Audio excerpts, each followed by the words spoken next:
Recurring royalties by Krishna's mercy. Shri Bhagavan Uvach, Trisaptabhi Pita Puta, Pitribhi Sahate Nag, Yat Sadho Isya Kule Jato, Bhavan Vai Kulpavanaha. He quote, "The Supreme Personality of Godhead said, 'My dear Prahlad, O most pure, O great saintly person, your father has been purified, along with 21 forefathers in your family. Because you were born in this family, the entire dynasty has been purified.'" Shrimad Bhagavatam 7:10-18. After the properly timed passing of his father, Prahlad Maharaj had the option to request something. This was from the highest benefactor imaginable, the one who can accurately be described Satya Sankalpa, that origin of all, the one who is like the original fire, whose unimaginable potency diffuses throughout the entirety of space to give an understanding of omnipresence, was prepared to offer Prahlad whatever he wanted. Igdesh sthitasyagnir, jyotsna vistarini yatha, parasya brahmana shaktis, tatedam akhilam jagat.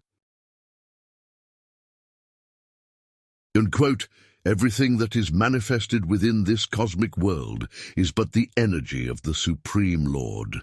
As fire emanating from one place diffuses its illumination and heat all around, so the Lord, although situated in one place in the spiritual world, manifests his different energies everywhere. Indeed, the whole cosmic creation is composed of different manifestations of his energy."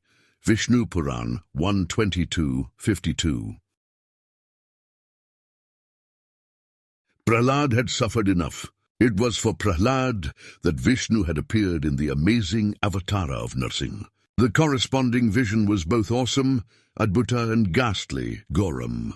The ferocious roar and the sharp teeth presented a menacing visual to the miscreants, of which Hiranyakashipu was the head. The mixture of a human being and an animal was auspicious for the devotees, who understand that Vishnu is ultimately the source of strength in every person.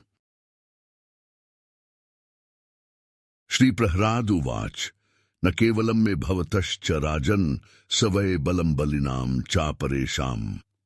Pare vare mi sthir jangama ye, brahmadayo yanvasham pranita."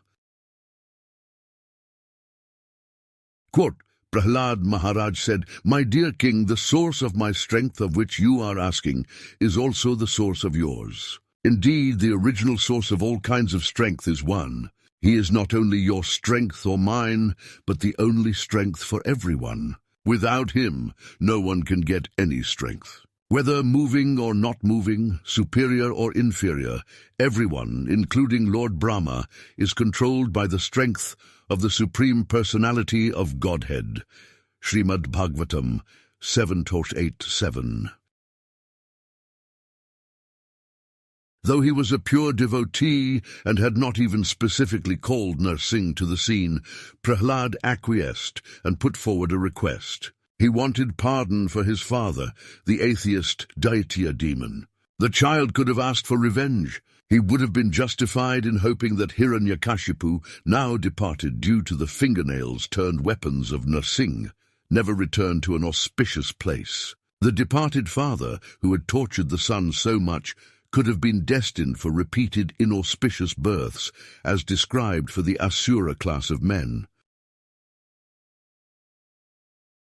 "Tan aham dvishtaha kruran, sansareshu naradhaman, kshipamya ajasram ashubhan, asurishva eva yonishu." Quote, "Those who are envious and mischievous, who are the lowest among men, are cast by me into the ocean of material existence, into various demoniac species of life." Lord Krishna, Bhagavad-gita 16:19. The child was saintly in nature. That was the entire reason for the ordeal. Prahlad stood out like gold amongst rubbish, and so it makes sense that his request of Narsingh would similarly stand out. The son wanted the father to be forgiven. Narsingha responded that not only was Hiranyakashipu saved, but the same applied for up to 21 previous generations within the family. The justification was the very appearance of Prahlada. He was like a great purifier for a family line. If everything else went the wrong way, if no one lived up the basic standards to be set by a human being, if everyone else went against Vishnu, it would not matter, since at least Prahlada was there. That 5-year-old child set the best example for the world to follow. A person may wonder why or how honor can travel so far and deep in the reverse direction.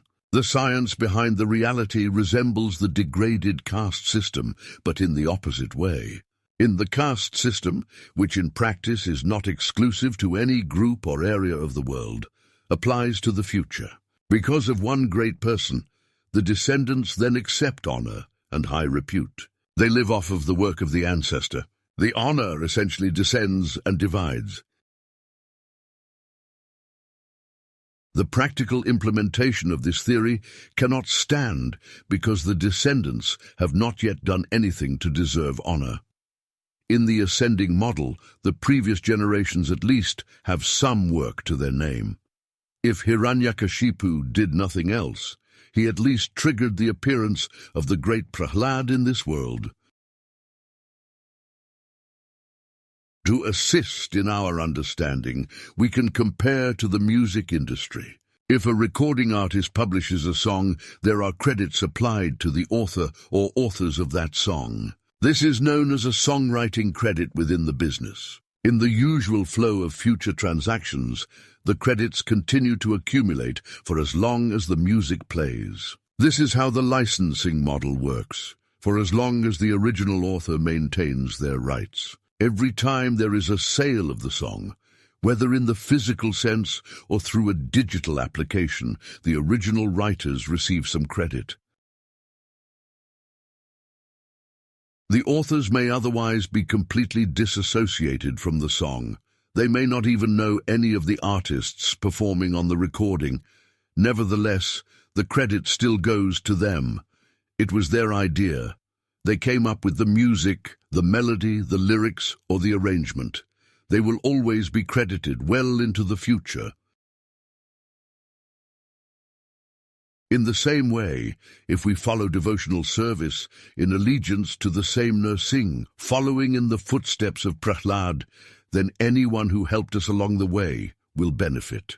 It is like they receive recurring royalties for every time we offer obeisances, take pleasure in reading a passage from sacred literature, or light a stick of incense and wave it in a reverential manner. If we are fortunate enough to reach the stage of liberation, of finally ending the cycle of birth and death, then that credit ascends up the chain, both within our family and to the line of teachers by whose mercy the potential became a reality. In closing, potential reality became honor to ancestors the same, because a role in success playing whenever true devotion displaying, like favorite passage to read, in arati ceremony to proceed, the example from Prahlad set, that family royalties to get.